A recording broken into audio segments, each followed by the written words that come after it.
खबर शामिल करते हैं शोबिज़ नगर से मरूफ भारतीय अदाकारा और बिग बॉस सीज़न 7 की फातेह गौहर खान की अपने शोहर के हमरा नमाज अदा करते की वीडियो सोशल मीडिया पर वायरल हो गई है। गौहर खान ने फ़ोटो और video sharing app application Instagram पर अपने शोहर जैद के हमरा एक वीडियो शेयर की जिसमें दोनों नमाज अदा कर रहे हैं। वीडियो में देखा जा सकता है कि गौहर खान अपने शोहर के हमरा पीछे खड़ी होकर नमाज अदा कर रही हैं। वीडियो के बैकग्राउंड में बयान भी चल रहा है जिसमें यह कहा गया है कि सच्ची मोहब्बत की इलामत यह है कि एक तरफ शोहर नमाज पढ़ रहा है और उसके साथ ही बीवी भी अपना फ़र्ज़ पूरा करते हुए नमाज अदा कर रही है।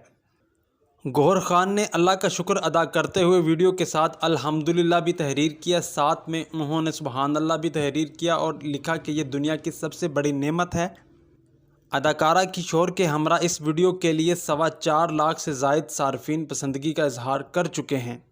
ये सच्ची मोहब्बत की अलामत है। एक तरफ शोहर नमाज पढ़ रहा है, एक तरफ बीवी नमाज पढ़ रही है। कोई देख नहीं रहा, रिया का शायबा ही नहीं, दरवाजे मुकफ्फल हैं। और कभी सजदे में बीवी है, कभी सजदे में शोहर है, कभी वो कयाम में है और ये रकू में है, कभी ये रकू में है वो कादे में है। सजदा रेज़ मियां बीवी। हदीस पाक में आता है दोनों को देख के रब मुस्करा रहा होता है।